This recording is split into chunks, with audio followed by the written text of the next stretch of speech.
Ain't going back, not gonna buy into all that. Hey, hey, ain't gonna hide, gonna let all the fears slide. Got Mother Nature is on my side, got all of the loving. All right. Hello, everyone. Welcome once again to the New Now. We're doing Mind Monsters Part 6. I'm here with Jerry Marzinski once again, and we have a new guest with us, Frank. And Jerry, let's take right into this one and see where we're at, what we're doing, and what we're going to share. Hello, Jerry. Hey, good to be here again with you.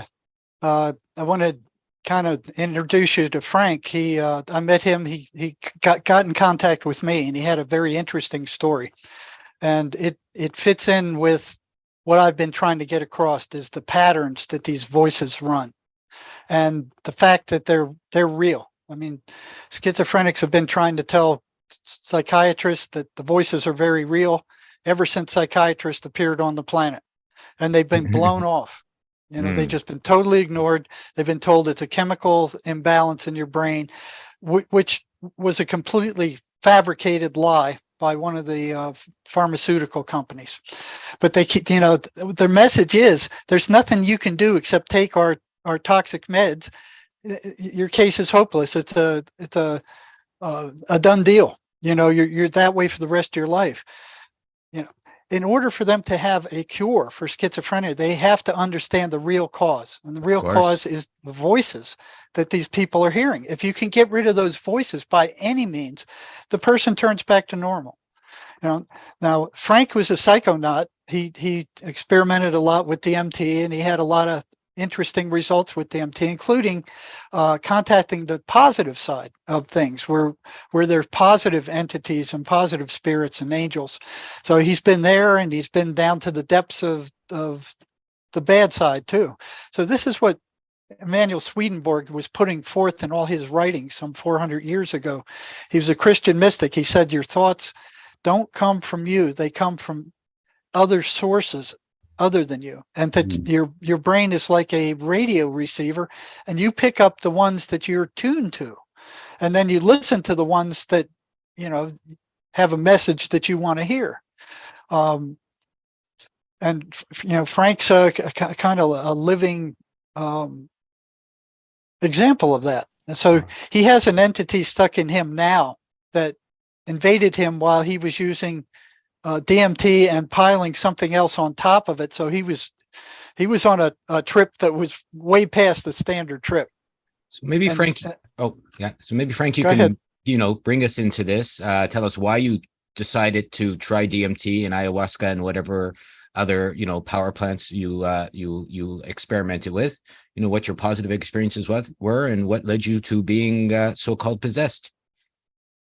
Yeah, right. So what led me to ayahuasca? Why was I doing ayahuasca, DMT, psychedelics, basically? For the healing aspect side of it, it really is, it's a tool. Psychedelics are a tool. And if you use them properly and responsibly, you can really, really get a lot of work done on yourself, a lot of inner healing. I was doing that for quite a few years, and I was working with quite high doses. And we have there's a substance which is called a MAOI. It's an inhibitor, which makes the journey last longer and amplifies everything. It's not psychoactive. It just makes everything last longer and a lot stronger, and basically with any substance. And I combined that with LSD and dimethyltryptamine, DMT. So basically what happened is as I was taking it, I blacked out. And then when I came to, half my body was paralyzed vertically down. And which side was paralyzed? Which side was paralyzed? My left-hand side. My left-hand side. I was still coherent enough in my mind. I was saying, okay, I've taken DMT, it'll wear off in a minute. And then all of a sudden, something grabbed my arms, an energy grabbed my arms. Straight away, it lifted me off the chair, and I opened my eyes. And the first thing I said instinctively was, what are you doing? Because I was looking at these two, what I would describe humanoid-looking figures made of blue light. And I could see them through a background on the other side of what I can describe as holographic images surrounding me, a bit like being in a futuristic hospital in a way. my body was being stretched out, and I was looking at these holographic, some sort of machine scanning my body and feeling the parts of my body that it was scanning. And then something that's quite relevant is at one stage my head turned to one side and I felt a huge impression under my ear and my neck, which is quite relevant today because it's all swollen there. There's a big lump. The doctors don't know what's going on. So yeah, after this went on for, you know, as far as I'm concerned, I was being probed by aliens at the time, and this went on for maybe 10, 15 minutes, and then the holographic images wore off, and my body was, I was sitting in a chair, my body was just moving around, arms waving around, and I'm telling the guys that this isn't me, this isn't me. And then all of a sudden, my arms dropped down to my lap, nothing was happening, and I said out aloud, "What now?" And my arm lifted up, it reacted to my voice. Yeah. And Frank, let me get some clarity. Was this when this entity first entered you during this episode, or was that a later episode? Well, I feel like this is the first time because it actually happened over 2 or 3 nights, you know, until it showed its true colors, basically. But on this night, this is the night that it all sort of originated from. I put my consciousness out in some realm way out there, and something's got in there. This is the most popular belief anyhow, because the truth is no one knows the truth. Okay, so this is the first of 3 nights you're talking about now. 3 nights in a row? Yeah. Okay. It was the 3rd night where you got invaded, or was it at this time? Yeah, no, it was, well, I feel like it was in me from the start, from this night, but it stayed dormant inside me until, you know, a couple of weeks later, till I experimented again because I wanted to make contact. Okay. Could I ask, like it was dormant. Could we get like a bit of background? How many trips in was this, so to speak, before it happened? And you mentioned guys in the room with you. So what was going on around you? Like, how many times did you travel before this happened? Like, was it 1 year, 2 years, 10 years, 1 trip, 100 trips, you know, before this happened? Like, how many times? Yeah, sure. I've done ayahuasca over 50 times. I've been to Peru 4 or 5 times, Ecuador, and I've done DMT close to 100 times, I suppose. So I'm quite experienced, especially with the large doses. Like, I'm having 300 or 400 milligram, and the breakthrough dose is about 100. So, you know, I'm not a stranger to what's, you know, just what has happened on that night is totally foreign. Nothing resembles a normal journey. And I put that down to the Harmalan, the MAOI that I used, the inhibitor. Frank, when you say a breakthrough dose, what does that mean specifically? Okay, yeah. We have what's coined a tourist dose, which is just enough to get you there to that space, to visit that space. And there's a breakthrough dose, which you have a bit more, which you break through. You actually leave your body, you break through to the other side. Okay, that's when you're making contact, basically having a meeting with God, some would translate it. But a breakthrough dose is when you break through, is what's called when you break through to the other side. And that's when you just take your consciousness. Were you on a breakthrough dose when this alien kind of thing happened to you? Definitely not, because I blacked out. But I was on a lot larger of a dose than a breakthrough dose, especially with the Harmalan, the inhibitor. Were you in South America? Were you in Australia? Were you with a lot of people when you had your first of these 3 encounters? No, well, I was in Australia, out on a property in the middle of nowhere, just with 2 people. We'd gone out there to synthesize DMT and to work with it for the weekend, like we do quite often. And yeah, I'd actually just returned from Ecuador a couple of weeks previously, which a few suspicions into why maybe this has happened as well, because the shaman in Peru that I saw said that this was an attack, and I had 7 of these things inside me. And we started working out some possibilities, and one of them was the place that I'd been to previously in Ecuador, that they put this on me. I did give them a bad review. I've quite a big following on my reviews on ayahuasca retreats, because I've been to about a dozen of them. But why would they it's, put this on you, do you think? Why would somebody well, put this on you? The only thing I can think of, if we're going for that hypothesis that it's from this shaman, this place that I went to before, is that because of the bad review that I gave them, because they're actually a place, a very popular retreat center, and they're just not doing the right thing at all. It's a money-making business. The people aren't being looked after. And I'm quite blunt and honest about my reviews, because most of the ayahuasca scene has gotten out of control. People are going over there, or they're doing it for to get it off their bucket list. And 9 out of 10 ayahuasca centers are not operating legally, and they're not doing it. They're doing it for the money, not for the service and to heal people. Basically, they're full of what's called gringos. Your point is that in these centers, there has to be people who know what they're doing to kind of guide you through this stuff. Otherwise, you could get in some serious trouble. Oh, most definitely. And the thing is that most of these centers, they're actually practicing witchcraft. They're brujas, stealing people's energies and money as well. And this is common knowledge. This is common knowledge. I've been there enough to know locals and the local scene and how the place is run, or how the whole scene is run. And people have got no idea, and especially the unethical views of the institutions trying to get plant medicines decriminalized for their benefits. They're ignoring these dangers of entities, because they've all got sponsors. Now, here's the thing: they've all got sponsors, I'm talking about the. They're all trying to get these substances decriminalized. You have to ask yourself why. When you look at their sponsors, they're all the big corporations and everything. Just like you look at the people sponsoring they're all, it's a psyop within a psyop. Why do they want everyone on mushrooms and DMT and, for healing? They're not interested in our health. We know that. So why are these institutions being sponsored big money to push these plant medicines to get them legal, decriminalized, when, the sponsors really haven't got the people's best interest, or the corporations? They never have. So it makes me wonder, that they know that.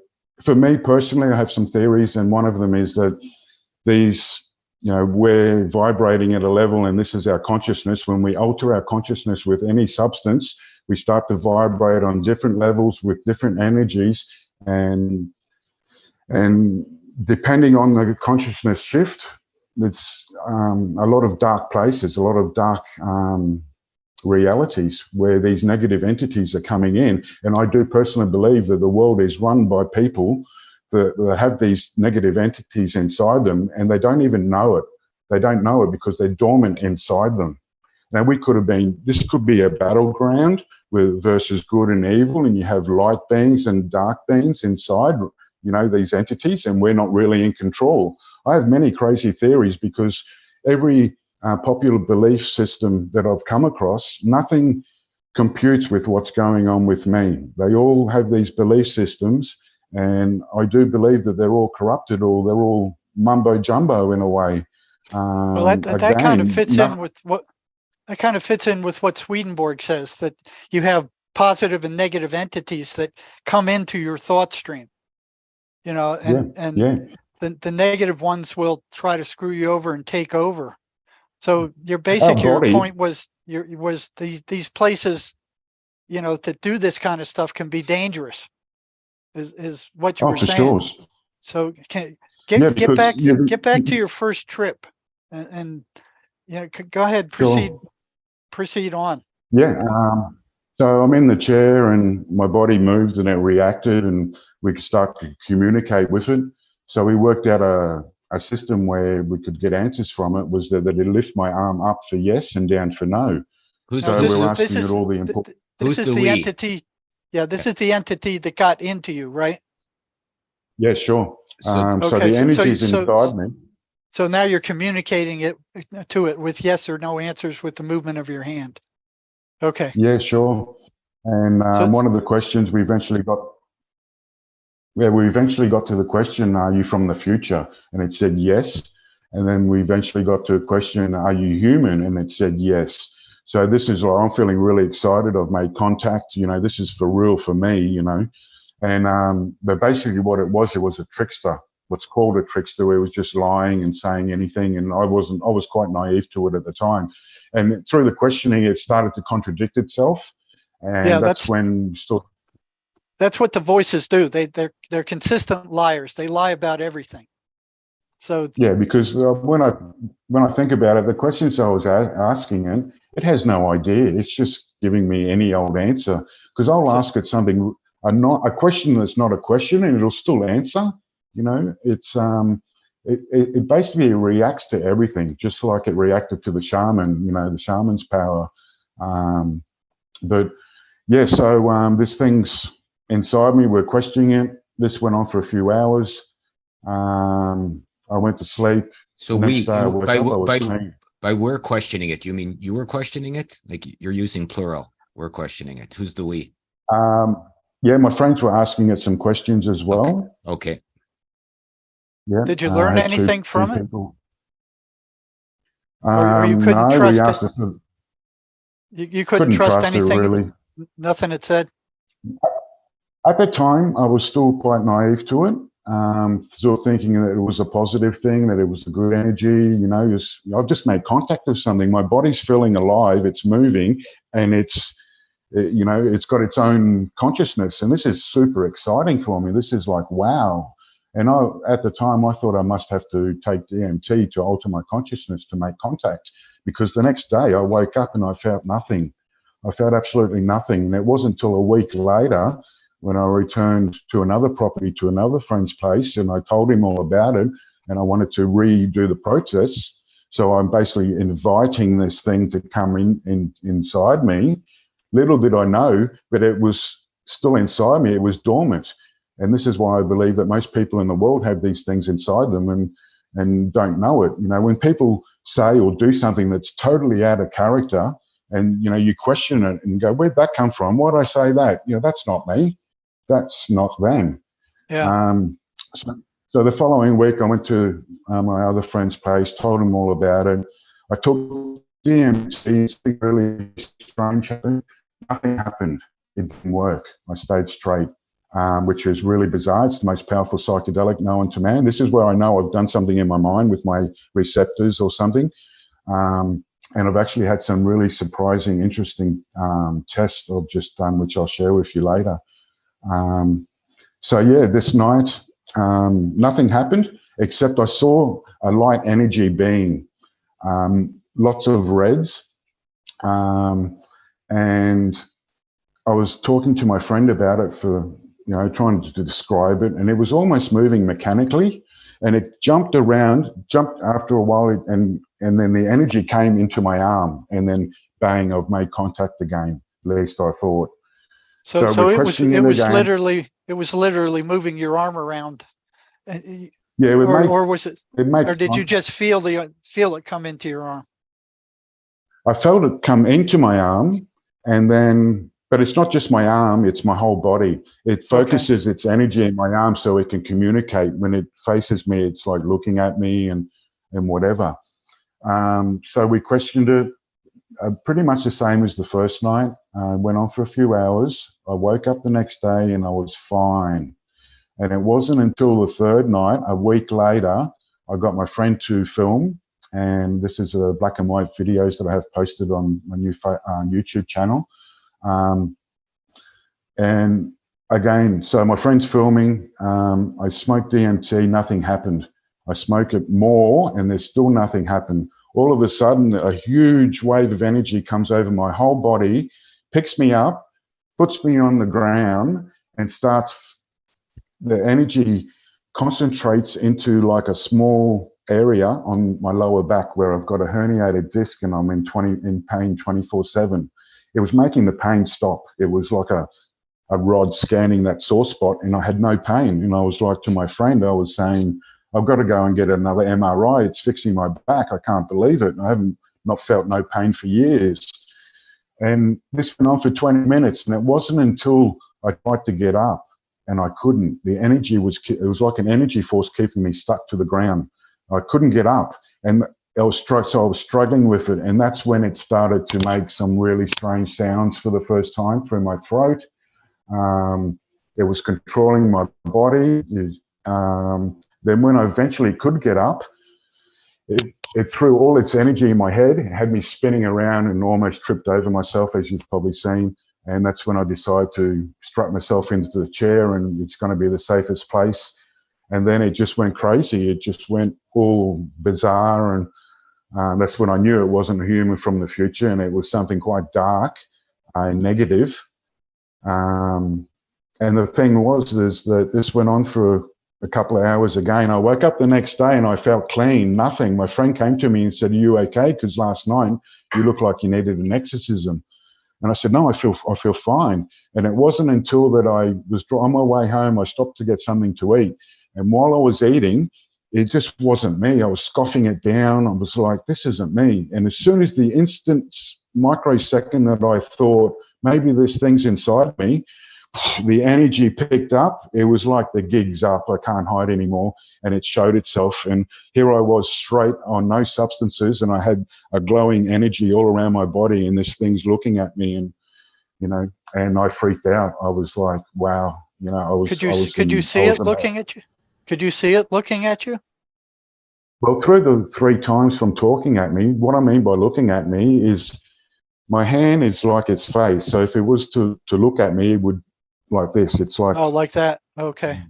This is when it's looking at me, it's like this. So when we're in communication or whatever, if there's an answer that it doesn't want to answer or is bizarre or whatever, instead of answering, lifting up and down, it'll look at me, you know, like, or like I've gotten angry. It has a personality. I can get it mad. You know, I say things like, "You're my slave," you know, "You're in my body, my consciousness. You're my slave. You do what I say." I think of a sore spot in my body, and straight away my body reacts and starts healing it, starts fixing it. I've chipped bones and fluid in my shoulder. It's sore all the time. Just the instant of thinking it, it's moving like a physio. The energy is moving it like a physio and doing it good. And this, for me, you know, on your side, Jerry, you have the voices. With me, it's not voices, it's thoughts. And also the people that you work with, these entities seem to be negative and telling people to kill themselves and to cause harm and whatever. With me, it's the opposite. It doesn't tell me to kill myself, but it is very aggressive towards the people. Yeah, just through thoughts in my mind. You know, there's not many similarities between the schizophrenias, what they're experiencing, and to what I'm experiencing. But the connection is spirits and negative entities. Yes, and through my way to work with psychedelic, people have got it through, you know, these things through many other ways, and we're all affected differently, I feel. And I feel that what's happening with me is breaking, because symptoms showing, I'm so many symptoms that it's just unbelievable. I can't find any connection with any belief system. And what I've just done actually is a test called hypothermia, hypographic test, where it measures the heat rate of your body and temperatures and brings it up on a screen. And there's anomalies all through my body. They're translating it as hypothermia and what's the other word? All throughout my scalp and my body. My scalp and my facial features are showing what's called hypothermia and myofascial. What they're claiming is myofascial syndrome. Hey, Frank, and this is riddled throughout my body. Can I ask you a question in the middle of why do you think this is happening to you? Have you any, like, if you couldn't find a belief system, let's say, that is matching, obviously you've probably considered this quite deeply, I'm guessing. So why do you feel that you're having this sort of a deep, crazy, and obviously very detailed experience? Because of what I did, the substance. It's obviously, you know, the huge doses. We're talking about a mega dose of dimethyltryptamine. Because of the inhibitor, which really amplifies. I'll give you an idea. If you have this inhibitor and then an hour later you would drink 2 beers. You'd be on the floor. It would be like you drank a carton. Okay. But why did you start with any substance? So, why did you start on this sort of journey? Is what I mean. Maybe going back to before you did 100. Like I said, for personal healing, I was getting the from trauma. Although it was making me a better version of myself, more compassionate, looking at the world in a different place, from a different view. It woke me up to me think for myself, and with a lot of healing. It wasn't for the light show or the fun, because ayahuasca, as most people know, is doing the fun. You've got diarrhea, you vomit. It's very personal, and it's an experience that is just amazing. It's people describe it as like having a mere God. So Frank, we're kept in a state of fear. In this realm, we're kept in a state of fear. Yeah. And the opposite, where it takes the opposite is a place of love, and you can experience it. So Frank, you said you also went to the light side, where you traveled and there were positive spiritual beings or angels there also. Yeah, for sure. Good entities, 100%. Just there's the yin and the yang, the good and the bad. Without one, there's not the other. And the good entities, it's just teachings that are put into your mind in a telekinesis type way. It's not like they're talking to you, and sometimes I'd see words. They would put words up, and I'd be able to read the words. Yeah. Well, let me throw this out for. Can I throw one thing out for everyone here? Go ahead. How do we define good entities versus bad entities? I mean, you mentioned the good entities, Jerry, and you mentioned Frank. You can tell the difference. So let's look at some definitions here. Good entity, the loving connection that you're getting, of bliss and healing, that's coming from from something so. No, how could something negative or bad give you such a great feeling and connection? A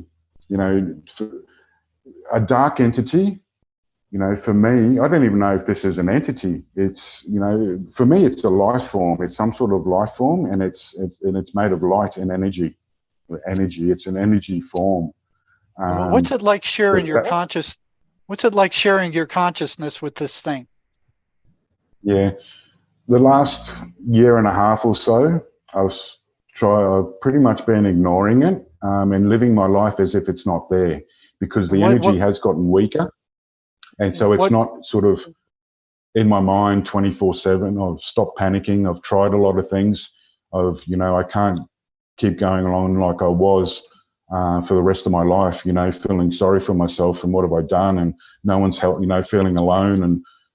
What can I do? I've tried all this now, and so I just come to accept it. And I came to accept it, and I started to look at it as a gift in a way, because it's amplified my empath abilities, and I feel energies. So I try and look upon it as a gift, and don't let the negativity of this thing, of what it seems to be, to get to me. I just try and be positive, and I do work with, I am still working with psychedelics every now and then to try and find some answers, because this is where the problem originated. I've looked for answers here. Maybe I can find some answers in that world, in that level of vibration. And I think I sort of am. At least I'm getting some insights. And I can give you an example. How do you stop this thing from interfering with your life? Well, in a way, it doesn't. The only way that it can interfere with my life now is the thoughts. When I leave my mind empty or whatever, or it'll put negative thoughts in my mind, and that's it. The light energy, it doesn't hurt me, except sometimes it really pushes some of the energy hard on one spot. Like at the moment, it's on my front tooth, and my front tooth is like, it's frozen. It's just so sensitive. and just all my necks and glands are swollen down one side. Right now? Apart from that, they've been like this for, actually there was a shift of energy about 8 months ago. The energy that was surrounding my whole body seemed to focus on the side of my face. Everything's swollen down here, and even under my armpit and around the side of my rib cage, everything's swollen. It's all inflamed. The doctors don't know why. I've done an MRI, I've done scans all throughout my body on these parts, and they keep shifting. And 6 or 8 months ago, it shifted, and now it seems to be shifting a little bit around the front of my face. It's pure energy, and if I concentrate, I can work that energy and push it down to my lower part of my body, which was the lady that did the thermography test. We did the test and we looked at the results, and then I said, hang on, can you take one more picture? I'll just do something. And for 30 seconds or so with my mind, I pushed that energy down. So it was with my back, fixing my back and everything. She took another picture and it would all change. The facial thermo reading had changed. So that proved, especially to her, that I can control my body temperature or something with my mind. Now, she's advised me to get some other professionals to interpret the readings, the findings, because they're quite bizarre. They're really, really quite different. Now, the medical people the doctors haven't found anything. So maybe, I'm on the path to, because I believe the way for me to prove anything is to prove that there's something physiology going on with my body that I could maybe even control with my mind. So I'm looking to, Who are you trying to prove something to, and why? Who? Like who? What are you trying to prove? Yeah, the brain doctors, brain specialists that are doing research, where I feel that if they examine my brain, they're going to find some anomalies. And then if they're going to, then I'm going to have to put my story and my evidence with what their findings are. And maybe, hopefully, at least they'll realize no one's going to believe that I've got a entity from another dimension in my brain. I can never prove that. I know that, especially in today's world. But I may be able to prove that something's going on with my body that isn't 100% kosher. So Frank, there's the list of patterns that I sent you before. You said that both the voices that schizophrenics hear, they're all negative also. They're constantly negative. All right. So there's a matchup there. Yours are somewhat different than their traditional. So, but they're also anti-religious. Now you said in the previous interview that it didn't allow you to pray for help. Yeah, I've had a few experiences where religions come into it and I didn't like it at all. With my shamanic exorcisms, they had me just constantly asking for help to Archangel Michael, which I was doing. It seemed to get quite aggressive. I've also had a devoted Hare Krishna friend of mine do a chant, and it went crazy. It wanted to attack him with my arm, with the energy, like growling type thing. That same person put 2 religious statues in my hand, and this thing was, wanting me to throw my way, basically. And I'm not too sure if it's doing this because it actually does have a connection with religion, or it was just reacting, because it reacts to everything that I do, whether it be positive or negative. So I'm really 50-50 with that. What doesn't it like you doing? What does it react negatively to when you attempt to do?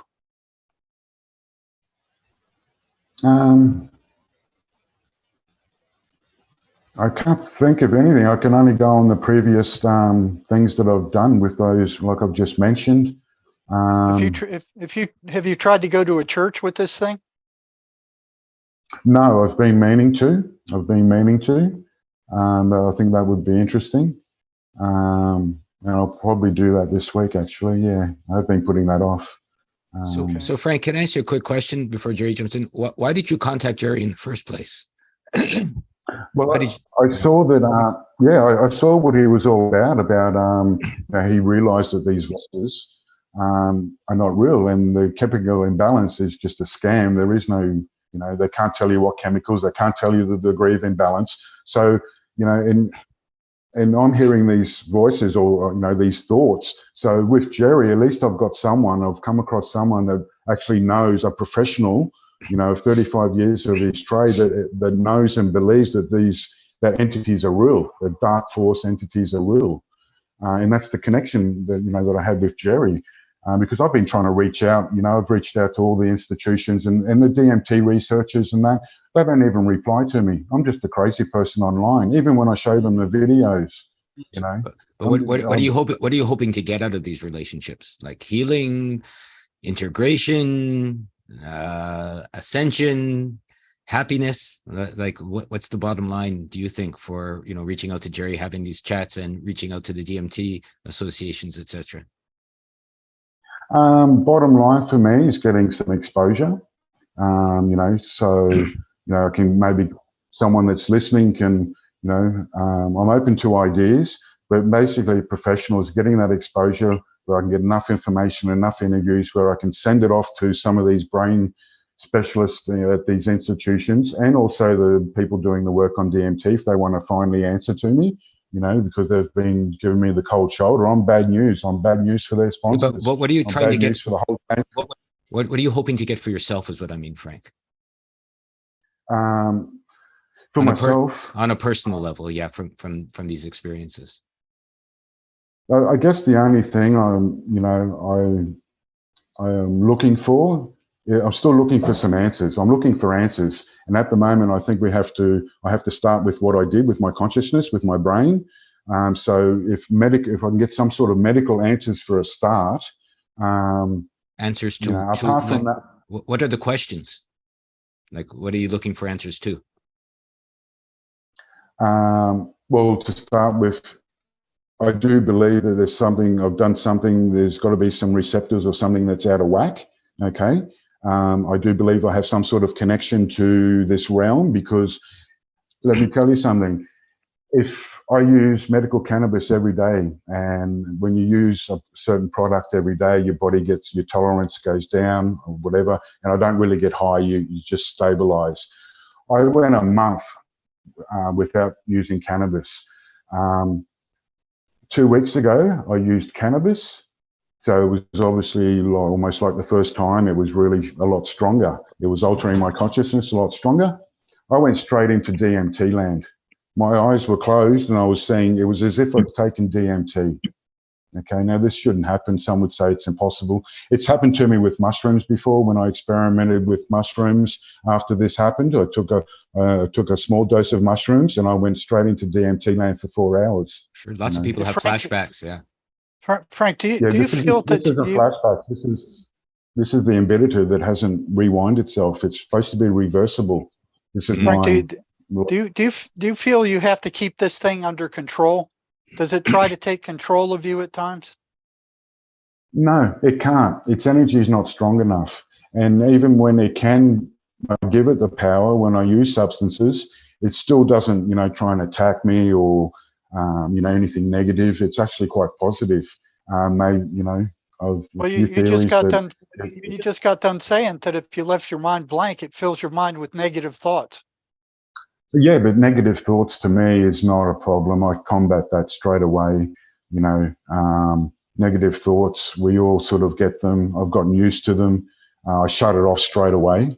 I've been in a lot of accidents, Jerry, and stuff, and I know what pain is. And negative thoughts, even some pain, it's not real pain to me because of my threshold is quite high. So, and everything I've been through physically and mentally, a few thoughts, negative thoughts in my head, I've just gotten used to it. It's nothing. I wipe it off as if it's not, it's not even a thing. Now, what does this thing react What does to? this thing? What upsets it? So What upsets apparently it? you've come to some kind of truce with it, right? Sort of. I don't know about a truce, but well, I know that it's never going to tell me. It's made clear that it's never going to tell me who it is, what it is, where it's from. There's just, that's very clear. It's also clear that we can't be friends. We can't, because we're sharing the same consciousness. We can't make a deal. We can't, it's just having none of it, having none of it. And like I say, apart from that, it can't do me any harm. It's my consciousness, it's my body. What does it want from you? I really don't know. I'm surmising that it wants to be in this dimension as long as possible. This is why it's good to me. It heals me or whatever. If it wanted me gone, or if it wanted to do me harm, I would imagine it would be, you know, doing things to try and scare the crap out of me, you know, with my body or whatever, but it doesn't. It seems to be just stable, just neutral in a way. How do you know when it's active? How do you know when it's active? It's not like it's on and off. It's a constant. It's energy, and its energy is around my body. I'll be back. You guys keep sharing. Yeah, it's around my body. It's just an energy. It's the only way to describe it. So it's not like it shuts itself on and off. It can move around and focus in one area and actually get a bit stronger if it wanted to, but it doesn't seem to. Even when I use the substances, I know it has the power. I know if I release my face and relax, it's going to come out like it does in the videos, and it's really hard for me to get it back in the longer it's out. But it doesn't seem to do that anymore, or, you know, it's a strange one. So do you have to kind of apply energy to keep it from doing that? Do you have to stop it from doing that? I think I do it subconsciously all the time, just through my thought pattern, just through being me. I think I do that most of the time, just a natural type thing. But it's when I have a release, then it will, you know, sort of try and express itself or do something. But it's really just feels like my body's alive and it has a consciousness. So kind of if you move out of the way, it kind of takes over. Yeah, I'll do this with my face. I'll just, if I relax my face, it's just energy and it's pushing out. You know, if I say to it, you know, speak, then it will try and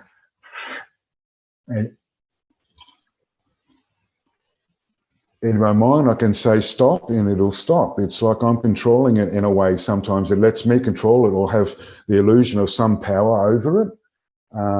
Is again, I think any part of my body, and it would start to heal my body.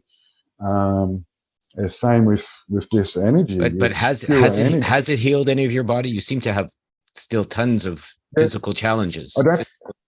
Yeah, it doesn't heal, but it soothes the pain. Or you know, it's like you're at a physio, and it's like soothing it. So why are you saying it's trying to heal your body? Is that a lie it's sharing with you to stay there? Or, like you mentioned that a few times, trying to heal your body, but you've also said it's not healing your body.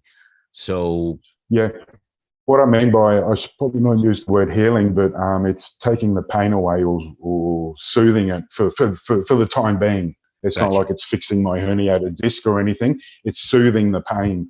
It's you know, with my arm, it's like a physio moving it. With my back, with my neck, you know, it just does moves to help me. You know, it doesn't do any contra moves. You know, my neck's really sore. I'm in pain 24/7. I can hardly, you know, it's really, especially with all the glands swollen down one side of my face and one side of my body, basically. How did you end up with all these physical ailments? I had a motorbike accident 20 years ago. So a couple of herniated discs in the lower back, in my neck, broken collarbone, crushed shoulder, amongst a few other things. And I even have a few problems. I've had some prostate problems, enlarged prostate. And I believe with my mind, I've actually been able to sort of fix that in a way, or made it at least better, which is quite bizarre. Frank, has this thing ever given you information that you wouldn't have known? I believed at times through my questioning that it was giving me information, but then I realized that it's just lying. It doesn't know. And if it did give me a correct answer, if it did give me a correct answer, it'd just be like a lucky dip, type thing. The communication is real, but it's just not. It's just not honest. It's just not. Can you give me an example of a question you've asked it? Can you give me an example of a question you've asked? Let's say. Yeah. Did the God of the Bible, is it real? Is he real? Is the Jesus and the God? I've asked it so many questions. I couldn't remember the answers. I'm so sorry. Did you get an answer to that one? That's a good question. Yeah. I'm sure I did. It was answering all my questions. Yes, no. So what did it say about the? What did it say? Pardon? What did you say? But you couldn't trust anything it was saying. Well, there was a time when I was trusting it, and I was believing it. Still, at the same time, having thoughts of, hang on, that doesn't seem right, And I was really in sort of dreamland, thinking that this was a human from the future for a couple of weeks. I had no reason to question it, but I probably did, and because of its answering in that, but I so much wanted to believe that I made contact. I knew I made contact with something, and I wanted to believe that. I had no reason to believe it was a negative energy until it really showed its true colors. And then from then on, I just, I realized that everything it was telling me was just crap. How did it show its true colors to you? Bad things happening to you, bad energy, bad feelings, Have you watched any of the videos? No. Okay. I can link to them though. Yeah. I thought Jerry had sent them to you, but I'll send them to you. It was when I didn't want to do that without your permission. Yeah, I sent you an email saying it was over, but it's fine. The moment when I was on the ground and I couldn't get up, and it started to make some really growling noises, and I knew this wasn't good. And then obviously when I was in the chair, and it's basically like The Exorcist, except the only thing missing is the head spin. The head's not spinning around, and that's when I knew that it wasn't exactly a good thing. Now, would you get rid of this thing if you could? Oh, 100%. I've tried. I've spent my whole life savings traveling the world trying to get this thing out. Everything I know, everything I believe in, everything I don't believe in. Apparently, I don't qualify for a Christian exorcism. You have to be ordained or something and baptized, and so I've been told. And today, I really do believe that this thing is it's going to be in me till the day I die. I'm quite open to try anything. I'm willing to try anything else. But, I just, hopefully with these interviews and coming public about this, to get me some exposure to, well, I might find some answers or some people to at least, believe me and listen and offer some suggestions and words of advice.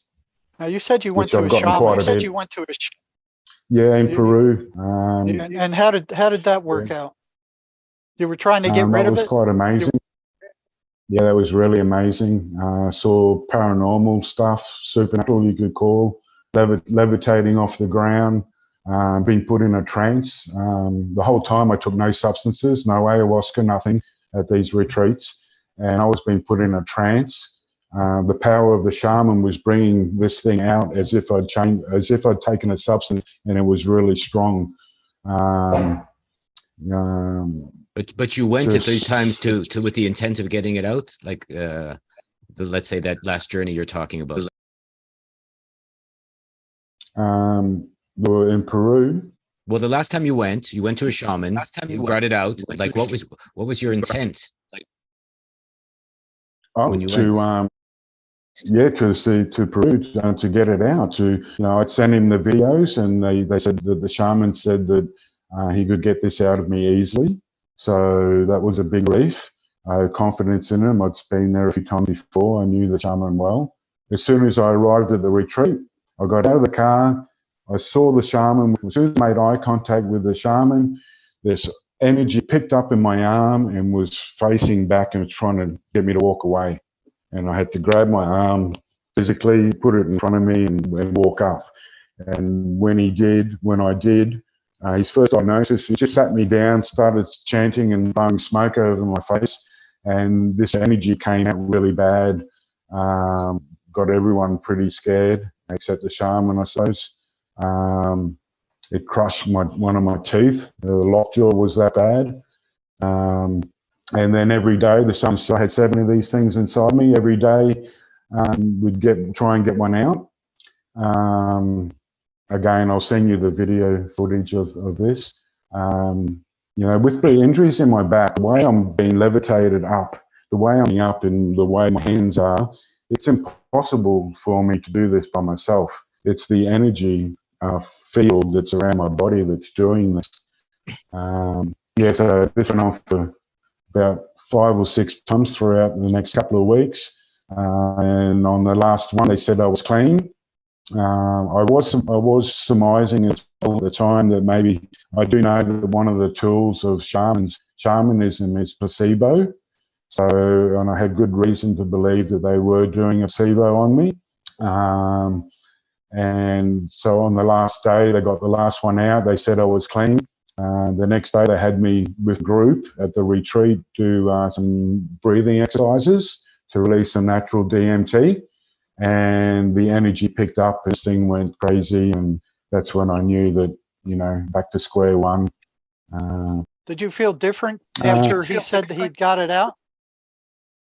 Yeah, most definitely. I feel that it wanted the retreat, so it stayed dormant. It went dormant inside me because I did sort of clean.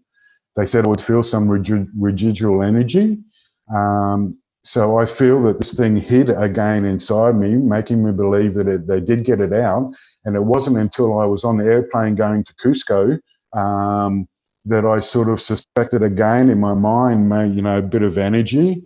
And I got to Cusco, and then it just showed itself as if from day one, it was just the energy was back. And it was like, it hit me to get away from the shaman. This is what I believe. And so then I couldn't go back to the same place because they were booked out. They were a retreat center. So I went to another ayahuasca center, which I'd been to before, except this time he let me drink ayahuasca. I have a bit of a problem with ayahuasca, although I've drunk it maybe 50 times. It's only ever worked once or twice. I seem to be immune to it for some reason, or it works with me in a different way. So yeah, I drank ayahuasca, it didn't do anything. And then he worked on me, and he was, by the chanting and everything, it was more of a Catholic or Christian sort of shaman saying words that I recognized, like Mother Mary and things like that. And the energy didn't seem to be as strong as the last shaman, but it was definitely quite strong. And same, he'd work on me for an hour or two, and then I'd go to sleep, wake up, the energy's still there. Nothing's really changed. What did these guys charge for one of these sessions? So the first place I went to is one of the best retreats in Peru. It's called Dream Glade. I think they charge about $120 a day, which is quite cheap, which is one of the cheaper versions. And the other shaman was free. I've seen him plenty of times before, and he didn't charge me at all. Yeah. Frank, what does this thing do if you try to read the Bible? Have you ever done that? No, I would imagine that it would, like now I'm getting thoughts, it would just put negative thoughts in my head. I've watched YouTube videos or videos of pyramids and things like ancient aliens or the Nephilim and stuff like that, and it's very interested. It's extremely interested. I can tell by the way my hands and its face is facing the thing, and when I ask it something, it will quickly, look and then look back to not miss what's going on. I do believe that it can see all around me, because in one of the videos where you see the shaman working on me, where he's sucking one out of my head, the shaman is behind me. Just before the shaman is about to get to my head, this thing, you can see my face cringe up, like it's getting ready, it's preparing itself for the shaman. Now, if it was me, I couldn't do this. This to me proves that it can see behind me, or its energy can see 360 degrees. Because how can it prepare itself? You know, it must have seen the shaman just about to come down and touch my head, and that was quite an amazing thing.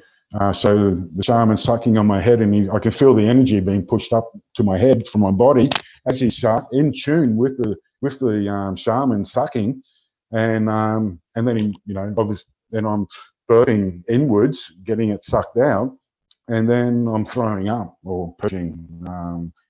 So an old guy sucking on my head is making me throw up. This is just. This thing has a different intent than you do. It's got a separate intention. Yeah, most definitely. Yeah. What is that difference? How do you tell the difference between your own intention and the intention of this thing?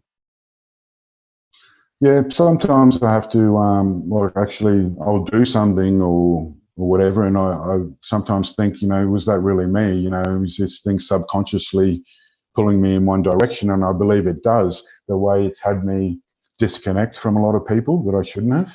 I seem to be this energy that I'm reading, my empath abilities, I seem to read people's energies, but I seem to be getting all the negative or all the hypocrisy, because we're all hypocrites in a way. Do you think this thing wants you isolated? I would suggest so.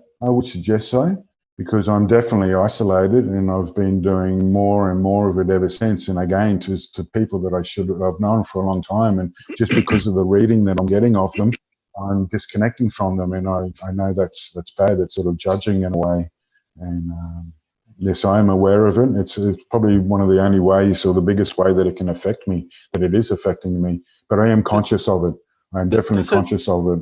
Does it allow you to do anything you enjoy, or does it block that? Yeah, sure. Yeah, I end up doing it, but I feel like, because sometimes it's hard for me to do something positive, I feel like that it's the one doing that. It's the mindset it's given me.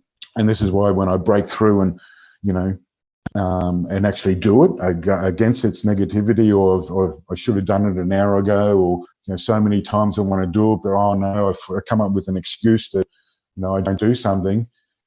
It's then when I go and do it, I just do it anyhow. I eventually try and break free from it. So you have to battle with it sometimes. Yeah, for sure. And being constructive, in my life, or if I want, doing things positive or constructive, I seem to sort of have to get that extra willpower. Yeah. So it doesn't want you doing that. No, I think I really do believe it feeds off emotions. It feeds off emotions, and do you feel it drains you? Yeah, sometimes, for sure. But I feel it feeds off negative emotions, negative thoughts. It's like the opposite of what we esteem to be, as humans, have a positive outlook, have positive, sharing and caring and all that. It seems to be the exact opposite. Yeah, it doesn't want any of that. It's even come up, I've had a theory that maybe, with the substances that I did, it created a separate consciousness of the opposite of me, or the negativity side of my subconscious. It brought that alive, and it created an entity inside me, So it'd be safe to say this thing was not a positive entity. No, 100% not. If it was positive, we'd have some sort of communication where, we can get answers. And the only positive thing about it is that it sort of doesn't hurt me, and it actually seems to be trying to, relieve me of pain with my body, with my injuries. But it's definitely not, something I want to get rid of, most definitely. It's not something you want to get rid of, or it is something you want to get rid of? No, it is. It's most definitely something I want to get rid of. This is really not good. And especially the last 6 months, the way it's been shifting around in my body, where, for the past 3 years, the glowing energy doesn't give me any pain. It's just there. It's okay. But when it shifts its energy and like focuses in one part of my body, depending on what part, it's quite sore. It's quite, it's painful. I don't know when it's going to shift again. At the moment, it's in my tooth. Is where the epicenter is. My glands are swollen. I can't turn my head. Sometimes it puts its energy under my arm, in my shoulder. I can't move my shoulder. I went and had an ultrasound done, and they said, you've got huge inflammation. Where'd that come from? And I'm like, oh, okay. And, it's just none of the medical results can show anything except this last one I've got with the thermography reading, which is really showing some truly bizarre readings, which I hope some doctors will listen. Can I ask you a personal question, if I might? Yeah, sure. Tell us a bit about your childhood, if you don't mind. Like what happened, maybe the kind of life you're having right now. Yeah, I've always used drugs, you say party drugs or whatever, and that was I've always on the occasion. I put that down to my childhood upbringing, where I suffered quite a bit of racial abuse living in Australia. Growing up, I've got black hair and dark skin. I was born in France, so here you're classed as a wog. So it's quite discriminatory, and I'd say some mental abuse when I was younger as well, just because of all this. So, I couldn't concentrate at school because I'm not learning anything. I'm trying to stand up for myself, so I'm fighting all the time. I did an apprenticeship as a chef. So working nights, you go out, you party, smoke cannabis, take the odd party drug, like, most chefs do, I suppose. With my parents, my parents are hard-working family, probably neglected us a bit because of so much of their work. But my dad's never hit me, my mum's never hit me. They're not drunks, they're not drug addicts, they're quite the opposite. They're just a hard-working, come from a low income, from a poor family in France to immigrating to Australia and working their butts off. Whereabouts in France? I was born in Paris. Yeah. And so growing up, I acknowledge that that abuse as a child that led me to taking substances. And I've pretty much been a constant user of cannabis. And it's not until my injuries that I've really been using. I'm on the government medical cannabis system for my injuries because I won't take anything from Big Pharma. And it helps me a lot. It really does. I won't even take an aspirin, or Panadol or whatever. I'm just totally against any synthetic. Plant medicines are natural. Dimethyltryptamine is a natural hormone that is produced in our brain. When you use dimethyltryptamine, you're not putting anything in your body that's not already there. You're just putting more of it, and that's why your body knows what to do with it, and the journey only lasts a short period of time, which I'm sure. Frank, what advice would you have for people that are using these kind of psychedelic drugs? What would you tell them? Yeah, I would tell them that you're not being told the whole truth about what the dangers, because they would just seem to know that it's all positive and it's a great experience and everyone's got to do it. This is what they're being told. There are consequences, and there's no return. Just if you're going to do these things, do them responsibly, and that's half the battle. If you're doing it for the right reasons and responsibly, then I feel that you're not going to get taken into that negative sort of energy. And I would suggest that to do it with very few people, or to by yourself, because you're going to attract other people's energies as well. And if they have something in them, it's quite possible that you open yourself up.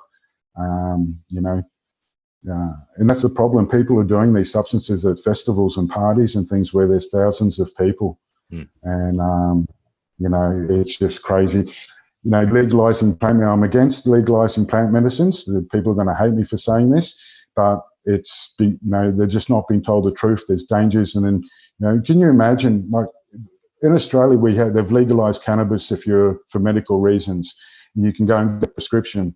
I would suggest that 70, 80% of the people on their system are using it because it's cannabis, it's weed, and they're not using it medicinally. And that will happen the same with if they start to legalize DMT and mushrooms and MDMA and all these other substances which they want to do. People are going to be using them for, for fun more than, sure, they do have medicinal purposes, benefits, properties, but it's like guns. If you take all the guns away, the criminals in the government are going to, abide by those laws. It's the same thing. It's all good in theory, but it's not practical. Well, legal or not, people find it if they want to, whatever it happens. Exactly. And if you made it legal, look at alcohol. They made that legal, and look at the damage that does. And now they want to make mushrooms and MDMA legal. Yeah. And what's that other thing? I forget. There's another hardcore drug that they're taking these days. It's a steroid, a horse steroid. Ketamine. Ketamine. Yeah, they want to open up ketamine clinics, which is fine. A clinic, yeah, but not like they want to do with mushrooms and sell it to people at the shop so they can go home and do it.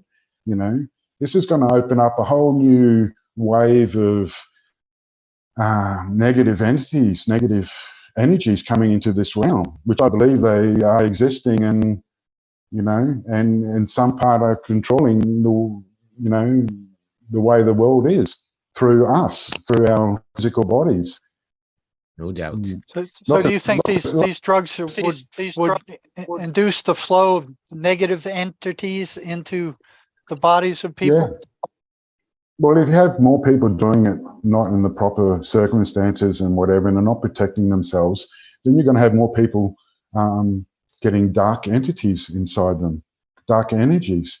And, this is a battleground, good versus evil, and you have most of the people walking around with dark entities controlling their thoughts and stuff, and people don't know it more than the good entities, because how come we never hear of good energies and good entities? We only hear of the dark ones, and schizophrenia and whatever. We only hear dark ones. So that makes me believe that the light ones, the good ones are here, but they're working inside these human bodies of people and doing good. There are people doing good and positive. No matter how much bad you throw in front of them, they'll be good. These are light. There are good entities in here working. It's a spiritual. I see this earth as a spiritual battleground. Spiritual battlefield. Humans are the avatar. Maybe it's more of a consciousness battlefield. Become conscious of things, good, bad, or indifferent. Sure. Figure it out for yourself. Yeah, for sure. So Frank, has this thing ever got you in trouble? No, I don't see how it could. I don't see how. Maybe through my thoughts, if it made me, if I did something that wasn't me or really bad, but I don't do that. I combat that with positive thoughts in my mind, And I do believe with my work with psychedelics, if I didn't have this work with psychedelics in the past, I do believe that this thing would be able to influence me more. I would be less aware of what's happening. Yeah, so you're kind of saying, though, that the psychedelics are helpful, right? It's like, so really depends. Pardon, I didn't hear the first part. Sorry, but what you just mentioned is that psychedelics have been helpful to you.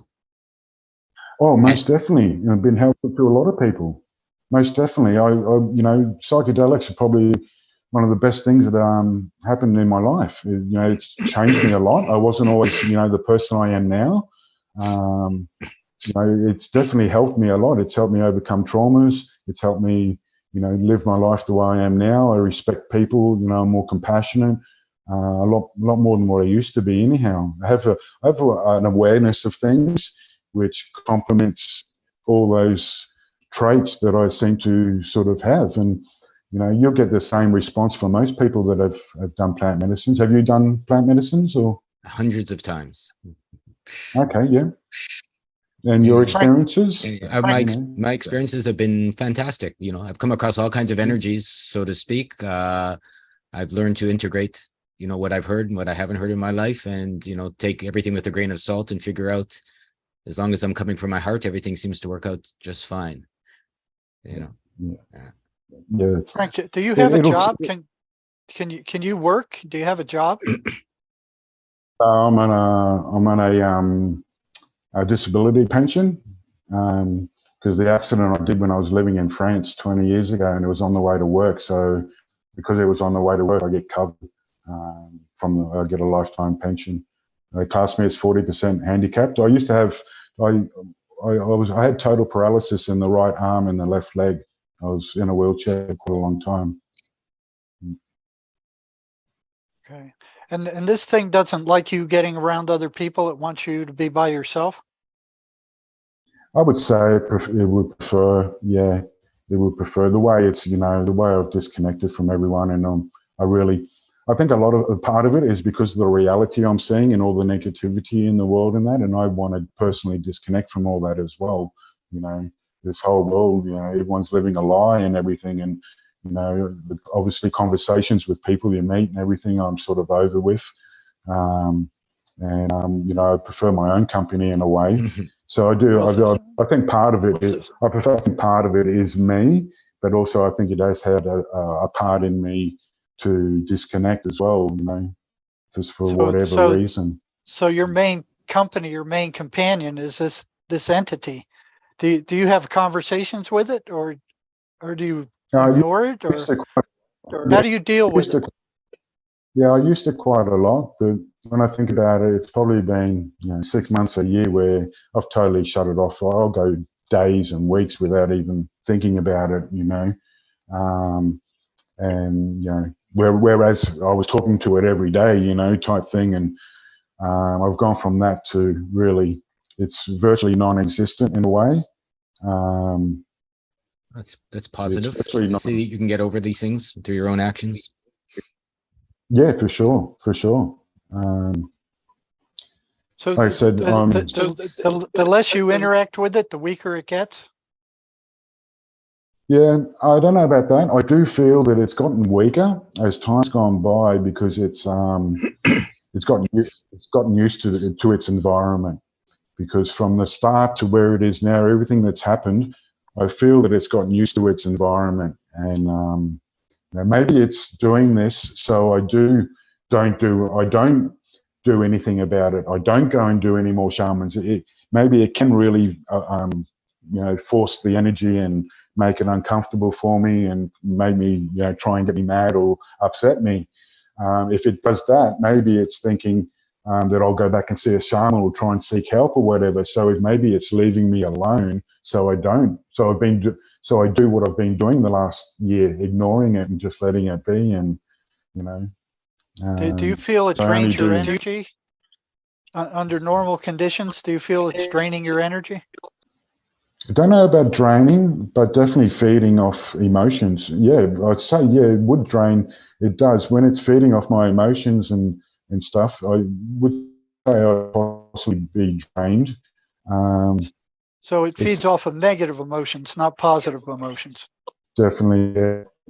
And, food, the emotions of me eating, because there's something about food as well in eating that, I'm getting an emotion. You got the emotion of something tastes really good. And so when I'm eating, it's like I'm scoffing it down, and for me, it's this thing. So it must like the emotion of that feeling of, what the food tastes like, or the emotions that I'm getting from the pleasure of whatever I'm doing. So it's feeding off positive emotions as well. Well, yeah, all emotions, yeah, I'd say so, yeah. I would agree. Yeah, positive emotion, yeah.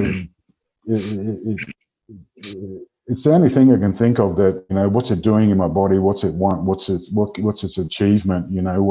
What's its desire? For me, and there's a chance as well that it didn't come into my body voluntarily. There's a chance that I took my consciousness out there and it somehow got trapped in there.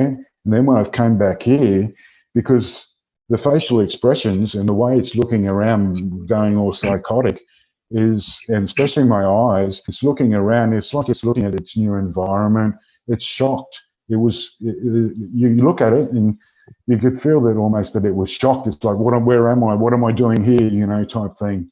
I still don't know whether that's the case or it just entered me and it's happy to be here. And, now, Frank, can you play that video clip? I just played on the screen, can I? You can share screen now if you want. I don't know if it'll work, but you can try. Yeah, so if you have the video clip of that thing when it first entered you and it was looking around. around. Man, can you hear me? I'll just send you the link, and if the viewers, like I say, if you want to put them on my YouTube channel, Okay. at Yeah. the bottom So- just see that. I've got a playlist with some clips from the shaman Okay. exorcism and from when Okay. it entered me. Yeah, send me whatever links you feel like once we get off, and I can link them to the chat if you like. Well, Jerry, let's say we were going to tie this up in a way that would help people watch it, besides Alvin and the Chipmunks and our Christmas show here. What would you say? I would say that, a number of the traits, the patterns, the schizophrenic voices run, Frank is also experiencing. Now, his is somewhat different, but there's a lot of commonalities. The negativity. I mean, why would a hallucination be negative? Why would a hallucination be anti-religious? So what the psychiatric mafia is saying that these things are hallucinations. We're echoing here. Frank says they create negative emotion if he lets them onto their own. They're negative, and that's the same thing the voices are. They energetically drain their victims. Frank has had that too. Let me see. Frank, do you have your speakers on? You're beside your headphones over there? Yeah, we got a big feedback loop here. Got a big feedback. Do you have your outside speakers on beside your headphones over there? You know what? I had my outside speakers on. Oh, maybe that was the. Okay, they foster isolation, which is one thing you said. No, it's not my speakers. Let me try something here. And Okay. they maneuver for control. Okay. So what you're saying is you have to kind of keep them in line. I muted Frank, so it's his side that's echoing because it's not right now. Yeah. So they manipulate perception, and they want isolation. They want the person to be isolated, so it's only the person and the voices. So there's a lot of commonalities with that. They don't like the person reading the Bible. They don't like him going to church, and boredom is what they want. They want the person isolated, so it's only them and the person. So Frank, when it's time for you to talk, you can unmute yourself. I just muted it because I think your speakers are on as well, which was the echo we've been getting because it stopped since I muted your side. So Jerry, one quick question, then I'm going to put you a bit on the warm seat here. What about it seems that they also eat off the positive emotions? Frank was saying, right? They don't do that. No. I would disagree. That would be that would be a hard disagree on my side because, like, what about people that eat a lot, let's say, and have a good feeling from that? But look at the end result of that. It's destructive. It's horrible. I'm not saying it's not a destructive result, but it is an emotion still of a kind. Well, yeah, but look where it ends up. The person ends with a bad self-concept. I They're agree. overweight. They're sick. Agree. I agree. So it's a temporary thing. So just like Frank was saying, sometimes they come in and they pretend to be angels or have special powers or we can help you. And then once they got you, they're on you. Well, I'm not saying it doesn't go to the negative. Yeah, it does go to the negative, but they trick you through some of the positive. Like you said, like his pain goes away. You feel good when you eat chocolate cake, for example. Yep. Maybe too much sex people have, I mean, all those sorts of things, right? Yeah. You got it. Yeah. I had them where the meth addicts the voices would tell them where to be and when to be there to get meth. And this was several of them. So they thought that was a good thing. That was great for them. They were all, oh, great, wonderful. That's exactly what we want. But look at the end result. Well, the drugs feel good for a moment. Right. And then it's the same thing with sex is the same thing. Sex addicts, they end up getting, it feels good for the moment, but then in the long run, it's destructive. So they know that. I agree. Or alcohol, all of that. Alcohol, drugs. Feels good when you're drunk, but later on it, catches up with you. That's what they want. Of course. They'll feed you something good to start with. And once they get their claws in you, then they got you. Gotcha. That's what I mean. That's the honey in the trap, so to speak, or the cheese. Right. Yeah, exactly. Okay. You got it now. Yeah. We're kind of talking about the same thing with different definitions, but I hear you for sure. Obviously. Frank, what would be your parting message to people? What's on his chin there? Looked like he had a few. I know. Isn't that weird? It looks like you got two metal things sticking out of your chin. No, that is interesting. Yeah. Hey, Frank, is there anything sticking out of your chin? Oh, came and went, huh? That was interesting. That was weird. Totally looked like horns or something coming out of his chin. Yeah. Yeah, It did. It did. Yeah. That was it. That I was mean, weird. it was clear as day. It was. That was strange. Frank, what is that? What was that? You have to unmute yourself, Frank. I muted you. You have to unmute yourself if you want to chat. Where your little Frank on the bottom left of your screen says there. There you go. What were those things? Both of us saw. Yeah, I just watched. It was like two teeth sticking out of, canines sticking out of your chin. What was that? I just wiped my face, bit of sweat with some tissue, and some of the tissue stuck to my face. Maybe. Didn't look like that. Maybe. Me neither. Yeah, didn't look like to me either. Yeah, because you mentioned before, that they're living in your teeth, so to speak, or your front teeth. Yeah, no, I see the tissue. Well, that was interesting, Jerry. I think it's the first time that we saw some. To me, it didn't look like any tissue. Obviously, it looked like two pointed teeth for sure. Yeah. It looked like two canine teeth coming out, which is interesting. And they stayed there. They stayed there for a good while. Because they came and they went, and they came and they went when you moved your head. So I don't think it was tissue. So very interesting to see that. Yeah. So I think what we're looking at here is, as like anything else, like traveling psychonauts, plant medicine. So I think what we're looking at here is useful in moments, but not useful all the time. Jerry has mentioned, that these entities do feed off emotions, and even if they give you a positive one for a moment, it's the negative ones they're after in the long run, so to speak, kind of keep you encaged or enscrolled or enslaved to them, and they feed off you. And, Jerry, maybe we can tie this up with what you suggest, as I said, to people that are having similar kinds of experiences as Frank.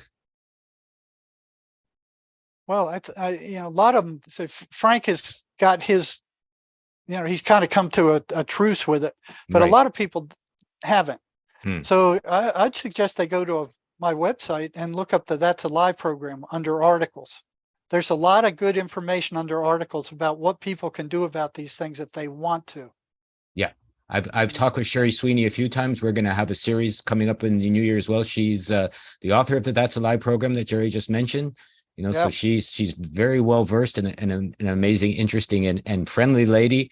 And we're going to dive deeper into these voices ourselves coming in year. Sherry's decided we're going to do a 3-part series. So you can come and see that. You can see what she's shared on Jerry's channel as well. If you go to Jerry's website, the last chat I had with Sherry on It's All Your Fault and how to figure out to take responsibility for your life is also up there already.